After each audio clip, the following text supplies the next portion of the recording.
nessa avaliação 14 do ensino médio.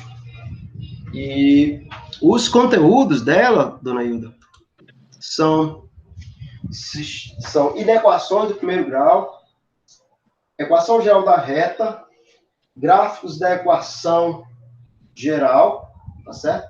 Podemos ter chamado gráfico da função afim, e distância entre dois pontos. Então, são esses assuntos os que são abordados na avaliação 14. Hoje nós vamos abordar aqui as inequações. Eu dei um exemplo aqui, que é bastante sugestivo, né? Eu disse que inequações são o contrário de equações, enquanto que equações são igualdades entre expressões algébricas, e inequações são desigualdades. Desigualdades entre expressões algébricas. Entende-se por expressão algébrica uma expressão que envolve letras e números. Tem que ter pelo menos uma letra. Aí eu dei um exemplo aqui dos taxistas, tá bom? Você vai a Fortaleza e um taxista, ele cobra R$4 pela bandeirada, mais R$2,50 multiplicado por cada quilômetro rodado. Em compensação, o outro taxista, ele cobra R$6 pela bandeirada, mas, pelo fato de ele cobrar a bandeirada mais caro um pouco, ele baixou aqui o valor da quilometragem, o valor cobrado por cada quilômetro. Então, ele cobra R$6 mais R$2 multiplicado pela quilometragem rodada. Aí você vai e se pergunta, a partir de qual quilometragem, a partir de qual distância percorrida é mais vantajoso ir para Fortaleza no taxista A? Aí você vai dizer que, como é mais vantajoso, você quer dizer que esse gasto com o taxista A tem que ser menor que ou igual que o gasto com o taxista B. Por isso que você colocou gasto com o taxista A menor que ou igual que o taxista B. Bom, e aí como é que você iria fazer isso? Você iria colocar o gasto com o taxista A, R$4 mais R$2,50 vezes X, menor que ou igual que o gasto com o taxista B. Bom, então, uma inequação do primeiro grau são todas as inequações que são configuradas, né, que são representadas por expressões do tipo AX mais B menor que ou igual que zero. Você pode colocar AX mais B. Mas por que AX mais B? Porque vai aparecer várias situações. Ó. Esse 4 pode ser o B. Esse A pode ser o 2,5 que multiplica o X. Então, fica sempre nessa situação. Então, pode ser menor que ou igual, ou maior que ou igual a zero. Pode ser AX mais B menor que zero, como também pode ser AX mais B maior que zero. Então, toda e qualquer expressão algébrica que esteja sendo representada neste formato aqui, aparecendo sinais maior que ou igual, menor que ou igual, são inequações do primeiro grau. Como eu falei, o maior expoente da variável é 1, para que seja uma inequação do primeiro grau. Tá bom? Então, vamos ver algumas propriedades das inequações. Bom, algumas propriedades das inequações estão presentes também nas propriedades da equação, quer dizer, são as mesmas. Por exemplo, ó, quando você multiplica ambos os lados de uma inequação por um número diferente de zero, você obtém uma inequação equivalente à primeira. Quando você divide ambos os lados de uma inequação por um número diferente de zero, você obtém uma inequação equivalente à primeira. Quando você adiciona em ambos os membros de uma inequação, tanto no primeiro membro, que é o que está antes do sinal de desigualdade, quanto no segundo membro, que é o que está depois do sinal de desigualdade, o mesmo valor, você obtém uma inequação equivalente à primeira. Então, adicionando em ambos os lados, tanto do lado no segundo membro quanto no primeiro membro, mesmo valor, você obtém sempre uma inequação equivalente à primeira. Quando você subtrai de uma mesma, de ambos os lados de uma equação, uma mesma quantidade, então você obtém sempre uma inequação equivalente à primeira, tá bom? Você multiplica por um número diferente de zero, quando você divide por um número diferente de zero, quando você subtrai de ambos os lados, quando você adiciona em ambos os lados o mesmo valor, você sempre vai obter inequações equivalentes à primeira, tá bom? Então, essas são as propriedades iniciais. Qual a segunda propriedade? Ou melhor, digamos, uma das que são mais importantes, né? Não é que as outras não sejam importantes. Uma que está bastante presente nas resoluções de inequações, que muitas vezes os alunos erram porque fazem como que fossem equações. Só que nas inequações, quando você multiplica por um número negativo, o sinal de desigualdade se inverte.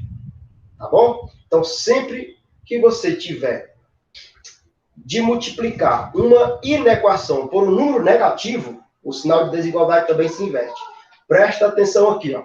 Presta atenção nesse exemplo bem básico que eu vou colocar para você. Ó. Você concorda comigo que o 4, o 3... Vou colocar assim. Você concorda comigo que o 4 é maior que o menos 3? Concorda? 4 é maior que o menos 3, né? Beleza. 4 é maior que o menos 3. Agora multiplica tudo isso aqui por menos 1. Vai multiplicar tudo isso aqui por menos 1. Então vai ficar toda essa expressão aqui multiplicada por menos 1. Vezes menos 1. Aí o que, é que você vai obter? Você vai obter essa expressão aqui, ó. Presta atenção. Vai ficar menos 1 vezes 4, menos 4. Menos 1 vezes 3, 3. E agora, me responda. O 4 continua maior que o menos... O menos 4 continua maior que o 3? Não, professor. Agora ficou o contrário. Menos 4 é menor que 3. Tá vendo? Como que foi que aconteceu? O sinal de desigualdade se inverteu. Certo?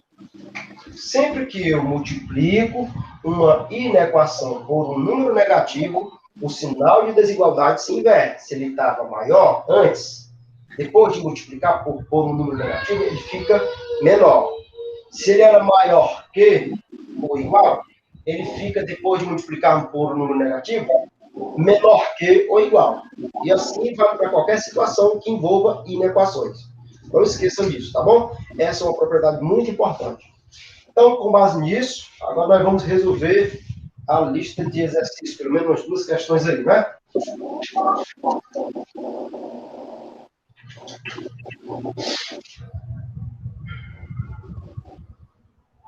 Aí, ó. Questão de número 1. Diz assim, né? Ó. Para abrir uma livraria, Teobaldo irá gastar mensalmente R$600 com o aluguel do prédio, R$80 com luz e R$1.100 com funcionário de limpeza e R$20.000 com materiais de estoque, todos os meses. Eita, que calma para gastar dinheiro, né? Supondo que todo o material colocado à venda nesta livraria tenha o mesmo preço, ou seja, R$24. Para que Teobaldo não tenha prejuízo no final do mês, ele deve vender, no mínimo, quantas unidades do material colocado à venda? Observe que é uma situação que existe em vários valores, né? Então, veja bem. As despesas e os lucros devem ser comparados. Né? De modo que, o que é que ele quer? O que é que ele está pedindo? Para que Teobaldo não tenha prejuízo, isso é, para que o lucro dele seja maior que ou igual a zero, né? Maior que ou igual a zero, né? Para que ele não tenha prejuízo. Porque se o lucro dele for zero, ele não teve prejuízo. Se o lucro dele foi R$2, ele também não teve prejuízo. Se o lucro dele foi 4, 5, 6, quer dizer, se o lucro dele for maior que ou igual a zero, então ele não vai ter prejuízo. Certo? Então, nesse caso, você pode imaginar o seguinte: o lucro dele será vender todos esses objetos a R$24. E esse lucro é R$ 24 vezes a quantidade de objetos, que você não sabe. Vamos chamar de X, né? Os gastos são todas essas despesas, tá bom? Então, observe aí. Os gastos são R$ 600, mais 80, mais 1.100, mais R$ 20.000, todos os meses. Então, vamos ver como é que funciona esse negócio aí. Veja bem, para que ele não tenha prejuízo, o lucro tem que ser maior que ou igual a zero, né? Ou então você pode fazer o lucro menos as despesas, maior que ou igual a zero. Você pode fazer assim também. Mas o interessante é que você vai pegar as vendas menos o valor de venda menos as despesas. Aí dá para você fazer uma equação. Tem que ser maior que ou igual a zero, né? Ah, professor, mas de outra forma. Sim, existem várias formas de você interpretar essa questão. Uma delas é você imaginar que o valor de R$ 24 multiplicado por cada um dessas X unidades tem que ser maior que ou igual que toda essa despesa aí. É a mesma coisa, tá certo? Vai até mais ligeiro, mas é a mesma coisa. Então, você vai pegar aqui, ó.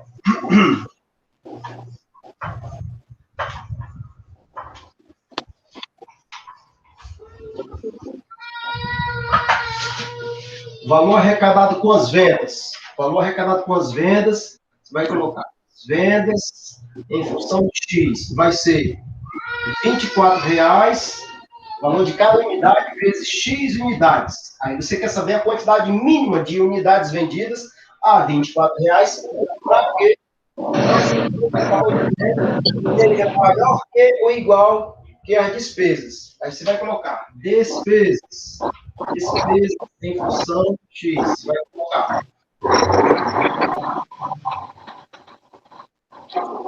Todas as despesas aqui são R$ 600, mais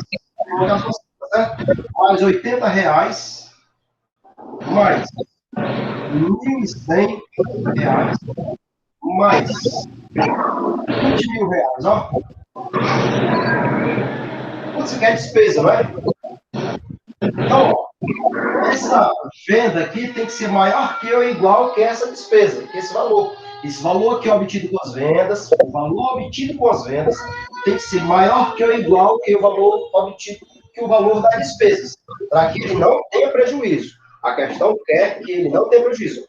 Para que Teobaldo não tenha prejuízos no final do mês, ele deve vender no mínimo quantas unidades do material colocado à venda. Então, vai pegar aqui, ó, valor das vendas maior que ou igual que as despesas. Com isso, ele não vai ter, em momento algum, prejuízo. Se o valor obtido com as vendas for maior que ou igual que as despesas. Tá vendo? Maior que ou igual. Porque se for igual, ele também não vai ter prejuízo. Mas se for esse valor aqui for maior que esse, ele também não vai ter prejuízo. Então, vamos colocar isso aqui, ó. Então, vai ficar 24 vezes X maior que ou igual. Eu quero fazer isso aqui, hein? Ó, 20.000, 21.100, 21.700, 21.780, né?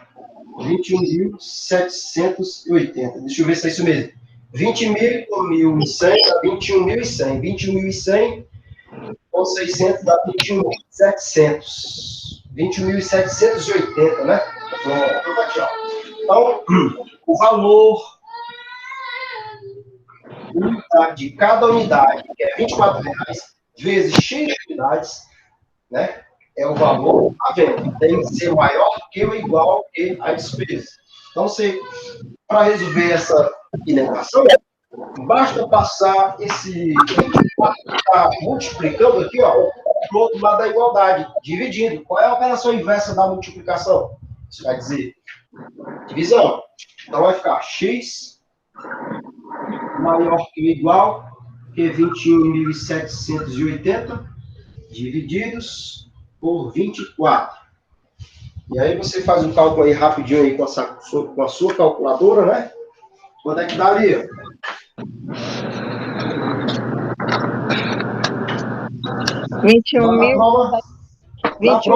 Na prova também você vai poder usar também calculadora, né?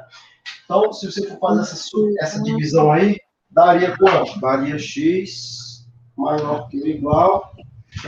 Vou fazer aqui para não perder muito tempo, porque ainda vou explicar ainda 2 assuntos para a senhora. Aí, 21.780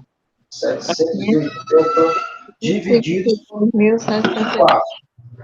Aí dá o quê? 907? Não. Né? Então dá aproximadamente, ó. É 21.780 vezes 24? Não é assim, ó. É 21.780 dividido por 24. Por quê, ó? Porque o valor de venda, o valor obtido com a venda, né? Vai ser 24 vezes X. X é a quantidade de unidades.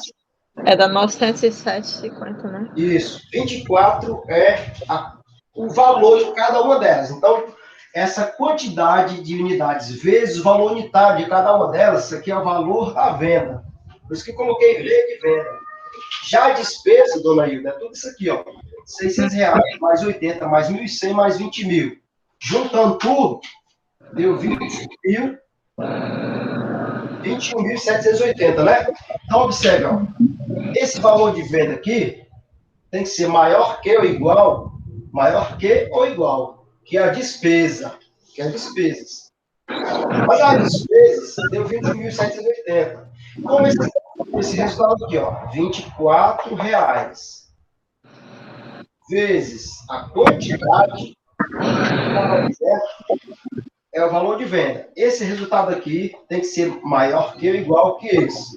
Por isso que ficou, para descobrirmos o valor do X, eu passo esse 24 que está multiplicando antes da desigualdade para o outro lado da desigualdade dividindo. Se ele está antes da desigualdade multiplicando, ele passa para o outro lado da desigualdade dividindo. Qual é a operação inversa da multiplicação? Divisão. Aí deu quanto? Deu 907? Sim, e 50. 5. Então, observe aí, ó. 9,5. Como cada um desses carinhas aqui se refere a essa quantidade mínima de objeto, e você não pode vender 907,5, né? Você não pode estar vendendo, eu vendi 907,5. Você não pode dizer que vendeu 907 objetos e metade de um deles. Então, você vai dizer a quantidade mínima é 908. Por que 908? Porque é a quantidade inteira. Você não vai vender um objeto e meio. Você não vai vender meio objeto. Você vai vender 907 e a metade de um? Não. Você vai vender, no mínimo, 908 objetos a R$24, para que você não tenha prejuízo. Então, tá vendo como é interessante? Então, nesse caso aqui, ó, a quantidade mínima não é essa. Porque não existe você vender 907 objetos e meio, e a metade de um. Quem é que vai comprar metade de um? Ninguém. Então, vamos ser realistas. No caso aqui, você vai vender a quantidade mínima aqui, ó, 908.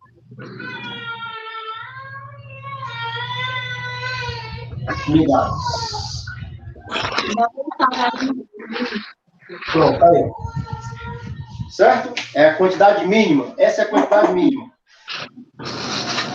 Aí, no caso, isso aqui para não ter prejuízo, porque a pessoa poderia ter vendido 909, 920, 950, 2.000 unidades. Mas qual é a quantidade mínima que ela tem que vender para não ter prejuízo? 908. Se alguém dissesse que era 907, teria prejuízo. A 907 vai ter prejuízo.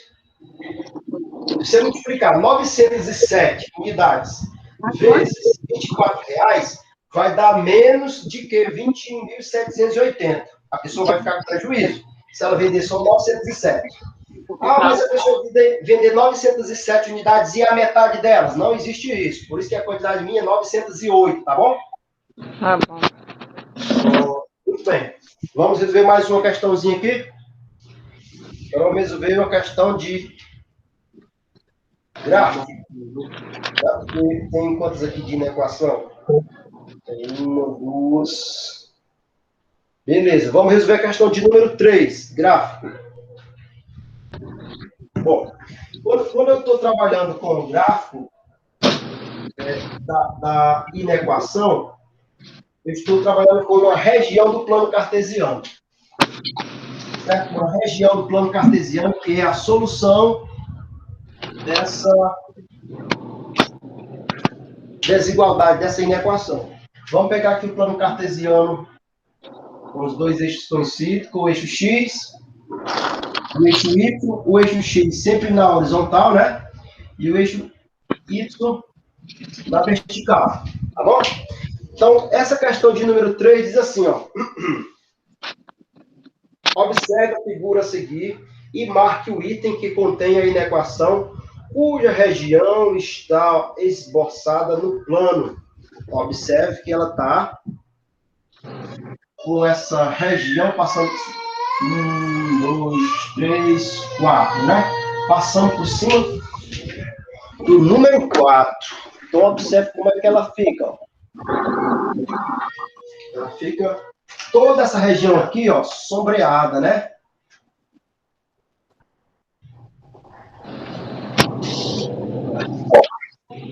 Então, a solução de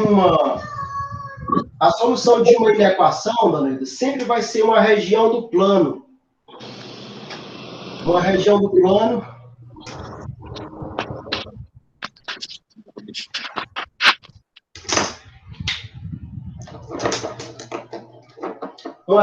plano cartesiano que vai partir do ponto mínimo dessa solução. Vou pegar como exemplo aqui. Veja bem. Ó, a partir de 108, essa pessoa também não vai ter prejuízo, né? Essa pessoa aqui, na questão de número 1 aqui. A partir de 908, 909, 910, 911, 912, observe que tem uma quantidade de valores aqui que faz com que, ao serem vendidas, essa pessoa não tenha prejuízo nenhum. Então, isso quer dizer o seguinte, que é um conjunto de valores. É um conjunto de valores, não é apenas um valor como na equação, que só tem um único valor.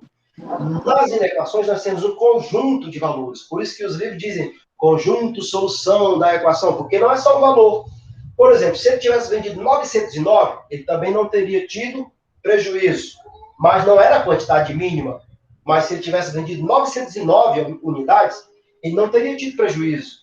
Se ele tivesse vendido 910, também não teria tido. Se tivesse vendido 950, também não teria tido prejuízo. Então, observe que a quantidade de valores. Ele poderia ter vendido 909, 910, 911, 912, 913, 914 objetos, e com isso ele não teria tido prejuízo. Então, aqui é do mesmo jeito. Ó. A solução dessa inequação é a partir de 4 em diante. Ó. Ele tem que contar com esse intervalo aqui, ó, que é o mínimo. Isso é o mínimo para ele. Então, tudo isso aqui, ó, faz parte da solução desse gráfico. Ó. Toda essa parte aqui, ó. Então, a solução de uma inequação é sempre uma região do plano ocupada. Eu posso continuar a aula agora? Por esse conjunto de valores aí, tá certo? A solução de uma inequação é sempre um plano cartesiano.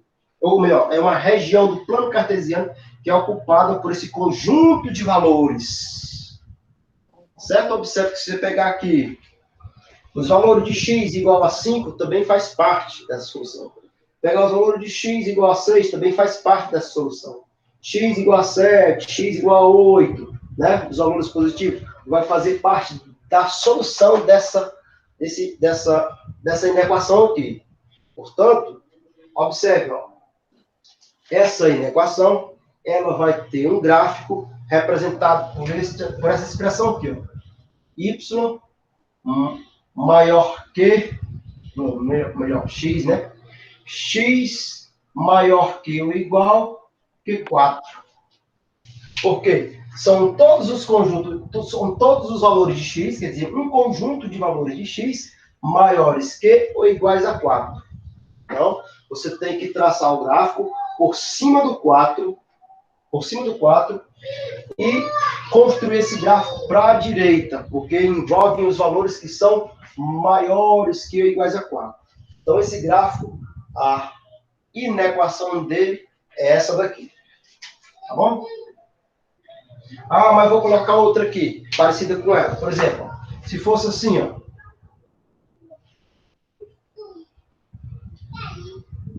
Eixo X também, eixo Y. E aí ela tivesse desse jeito aqui, ó. Que fosse menos 3. Menos 3. Pronto. Tivesse para baixo. Tivesse assim, né? Todo esse conjunto de valores aqui de Y. E ela tivesse nessa posição. Com os valores de X crescendo, decrescendo, na verdade, né? Porque quando são negativos, eles são decrescendo. O valor de Y decrescendo, nesse formato aqui, qual seria a fórmula da inequação que representaria esse gráfico aqui? Qual seria esta fórmula?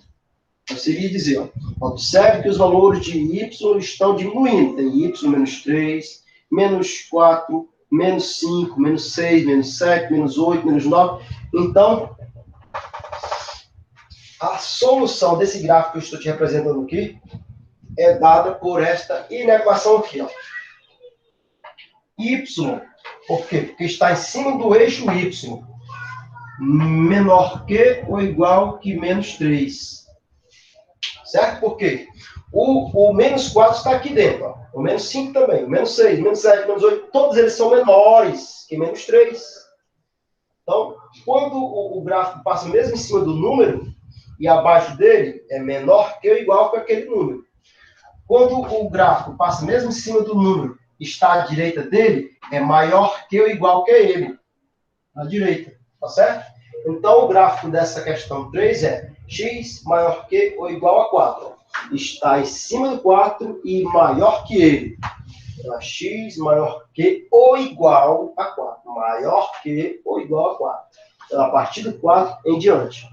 Quando ele diz y menor que ou igual a menos 3, que é abaixo do menos 3, certo? Abaixo do menos 3 em diante. Então, eu tenho y, está no eixo y, né? Ó, y menor que ou igual que menos 3.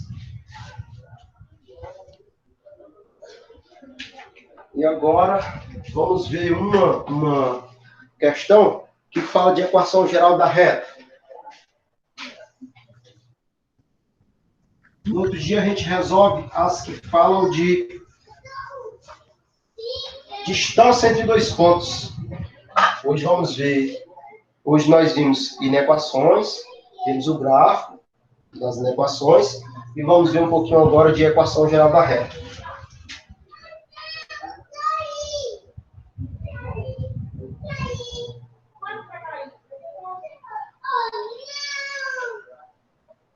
Pronto. A equação geral da reta, ela na verdade é uma expressão que vem das funções do primeiro grau, certo? Vem dessa fórmula aqui, ó.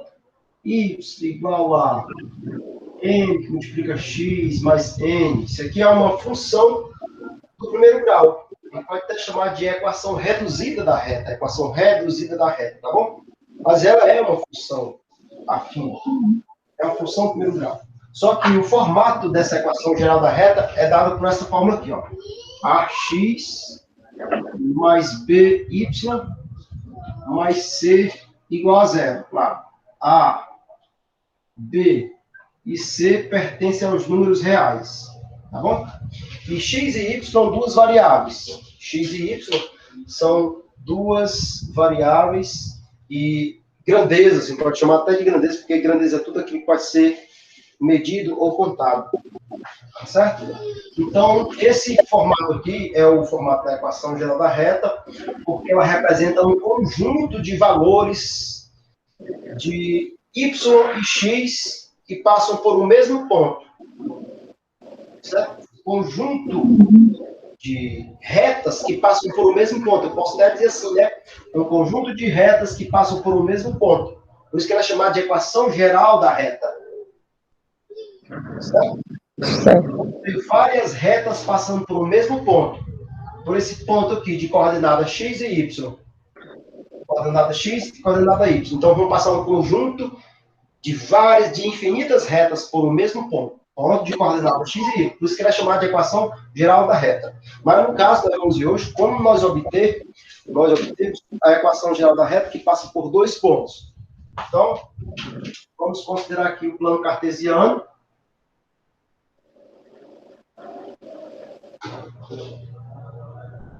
Sempre o eixo X na horizontal, o eixo Y na vertical, né? E um ponto A, ponto B. Ponto A, um pouquinho mais acima, ou para baixo, né?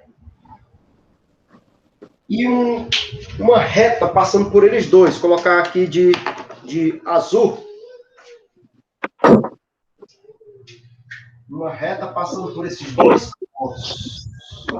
Então, vamos aprender a obter essa equação que passa por esses dois pontos.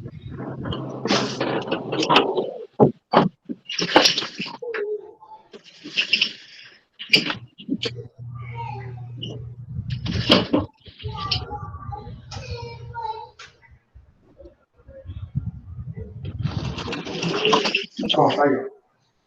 Então, eu tenho esses dois pontos, A e B. E eu quero obter a equação geral da reta que passa por eles dois. Primeira coisa, ó. Observa. Quando eu quiser obter as coordenadas do ponto A, no plano cartesiano, eu vou projetar o ponto A sobre o eixo X e sobre o eixo Y. Quando eu projeto o ponto A sobre o eixo X, eu descubro o X desse ponto. Pronto, eu descubro o X dele. Quando eu projeto o ponto A sobre o eixo Y, eu descubro o Y dele. Eu descubro o valor do Y dele. Então, aqui eu tenho o Y do ponto A. Do mesmo jeito, quando eu projeto o ponto B sobre o eixo X, descubro o X desse ponto. X do ponto B. Certo? E quando eu projeto ele sobre o eixo Y, projetar esse carinha é fazer isso aqui. Ó. Esse prolongamento aqui perpendicular sobre o eixo. Então, tá aqui, ó. O Y do ponto B. Então, feito isso, aí você consegue descobrir a equação geral da reta usando a regra de Sarri. O que é a regra de Sarri? A regra de Sarri é quando você utiliza o determinante da matriz quadrada para obter a equação geral da reta que passa por esses dois pontos. Então, como é que eu faço? Pela regra de Sarri. Regra de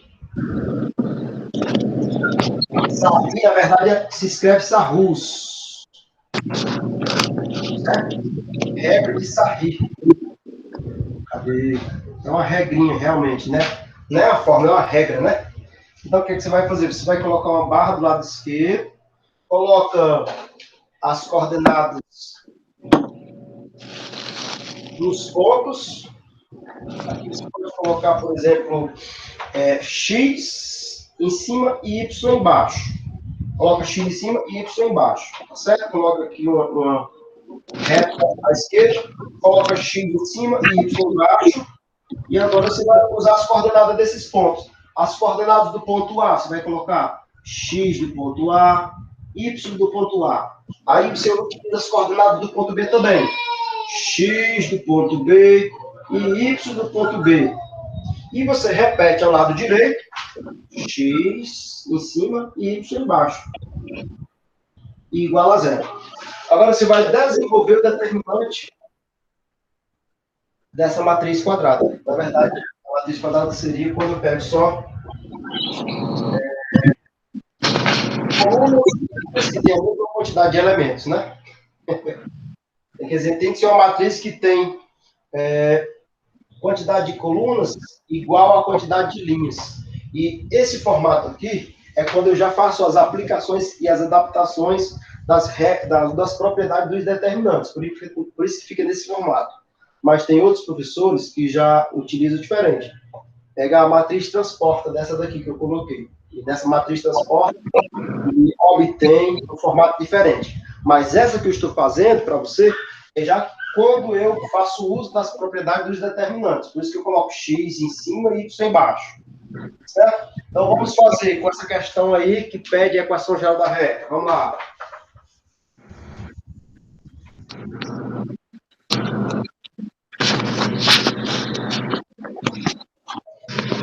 Outra vez que tiver uma questão pedindo para você encontrar a equação geral da reta que passa por 2 pontos, você vai fazer isso aqui, ó. Presta atenção aqui, ó. Aí a questão de número 8. A equação geral da reta R, ilustrada na figura abaixo, é... Você vai obter, primeiramente, as coordenadas do ponto A e ponto B. Você coloca aqui a questão de número 8, né? Você vai chamar de ponto A, o que fica lá em cima. Pronto. Coordenada do ponto A, quem é? Você projeta o ponto sobre o eixo X. Vai dar quanto? Vai X igual a 4. O Y daquele ponto lá de cima é 3. Pronto. Chama o ponto lá de cima de A. E o ponto de baixo de B. As coordenadas dele. Projeta esse ponto sobre o eixo X. Vai dar X igual a menos 1. Projeta esse ponto sobre o eixo Y. Vai dar Y igual a menos 2. Pronto. Certo? Feito isso, você vai fazer esse mesmo procedimento aqui, ó. Vai colocar uma barra à esquerda, coloca o X em cima e o Y embaixo. As coordenadas do ponto A e do ponto B vão ser colocadas ao lado aqui, ó. Aqui são os valores de X, aqui são os valores de Y. Aqui você vai colocar o X do ponto A. Qual é o X do ponto A? É 4. E qual é o Y do ponto A? É 3. Do mesmo jeito, qual é o X do ponto A? Ponto B? Menos 1. Qual é o Y do ponto B? Menos 2. Aí você repete ao lado direito, X em cima e Y embaixo. E fecha, igualando a 0. Isso aqui é chamado de colinearidade. Quando eu igualo esse determinante aqui a 0, eu estou dizendo que esses pontos que passam por essas duas retas são colineares, estão na mesma linha reta. É a condição de colinearidade, tá vendo? Então, o que você vai fazer? Vai fazer uso do determinante. Ó, você vai multiplicar nesse sentido, ó. Presta atenção. Vai multiplicar. O que eu vou fazer agora já é o determinante em si. Ó. X vezes 3, depois 4 vezes menos 2, depois menos 1 vezes Y. Essa multiplicação nesse sentido aqui da reta preta, ou da seta preta, você mantém o sinal do produto. Certo? Mantém o sinal do produto. Quer dizer, se deu positivo, continua positivo. Se deu negativo, deixa negativo. Se deu negativo, deixa negativo. Agora, a multiplicação nesse sentido aqui, você tem que inverter o sinal. Você multiplicar x vezes menos 2 dá menos 2x. Aí você vai inverter, vai colocar mais 2x. Certo? Então, vamos fazer a multiplicação. Você pode fazer assim também. Você pode fazer que esse determinante menos o outro determinante. Sem problema. Você faz, por exemplo, ó, 3 vezes x. 3 vezes x. X vezes 3, 3x. 4 vezes menos 2, menos 8. Menos 1 vezes y, menos y. E coloco o menos antes da multiplicação da diagonal secundária. X vezes menos 2, menos 2x. Menos 1 vezes 3, menos 3. 4 vezes y, dá 4y. E iguala a 0. Agora, observe, ó, por que eu falei que eu falei logo, antes de fazer isso aqui, que quando eu multiplico nesse sentido, eu inverto o sinal. Porque é a forma como eu faço para resolver um determinante. Então, essa multiplicação que está nesse sentido, da seta vermelha, ela vai ser, os seus produtos vão ser vão ter os seus sinais trocados. Então, ó, menos que multiplica menos dá mais, menos que multiplica menos dá mais, e menos que multiplica mais dá menos. Por isso que eu disse que essa multiplicação, no sentido, na direção da diagonal secundária, eu tenho de inverter o sinal do produto. Já essa multiplicação aqui, ó, nesse sentido, a diagonal principal, você não mexe no produto. Então, x vezes 3 dá 3x, 4 vezes menos 2, menos 8. Menos 1 vezes y, menos y. Aí, a multiplicação nesse sentido aqui, você coloca o menos antes e multiplica. Coloca o menos, abre parênteses, x vezes menos 2, menos 2x. Menos 1 vezes 3, menos 3. 4 vezes y, mais 4y, igual a 0. Agora, fala o jogo do sinal, se quiser. Menos é mais, então vai ficar 3x menos y. Menos com menos dá mais, então dá mais 2x. Menos com menos dá mais, então dá mais 3.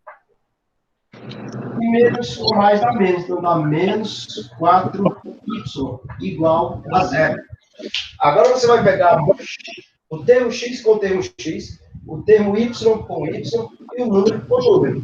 Então, 3x mais 2x, aí, menos y, menos 4y, mais 3, menos 8, igual a 0. Certo? Quanto é que vai dar? Quanto é que vai dar? Porque observe, ó, só tem um termo que envolve x, só tem um termo com y e um termo independente. Então, aqui, 3x com 2x dá 5x. 5x. Menos y com menos 4y dá menos 5y. 3 menos 8 dá menos 5. Igual a 0. Pronto, está aqui a equação geral da reta que passa por esses dois pontos aqui, ó. Certo? Que passa por esses dois pontos. Ponto de coordenadas 4 e 3 e ponto B de coordenadas menos 1 e menos 2. Então, essa é a equação geral da reta que passa por esses dois pontos. Bom, pessoal, mas eu posso fazer mais alguma coisa? Sim, se você dividir todos eles aqui por 5, vai ficar assim. Dividindo todo mundo aí por 5, vai ficar esse dividido por 5, esse também dividido por 5, esse também dividido por 5. Esse daqui sem necessidade, também dividido por 5, sem necessidade, né? Vai ficar quanto? Vai ficar x menos y menos 1 igual a 0. Pronto. Certo? Essa é a equação geral da reta. Veja que esse é o formato dela, né? AX mais BY mais C igual a 0. Mas essa daqui é a equação geral da reta que passa por esses dois pontos aqui, ó. Bom, nesse formato aqui, eu tenho uma quantidade infinita de retas que passam por um ponto de coordenadas x e y. São infinitas retas que passam por esse ponto aqui que possui coordenadas x e y. Já nesse formato aqui, essa equação geral da reta passa por esses dois pontos em específico. Tá bom? Por hoje vai ser só isso. Na próxima aula a gente verá a questão da distância entre dois pontos e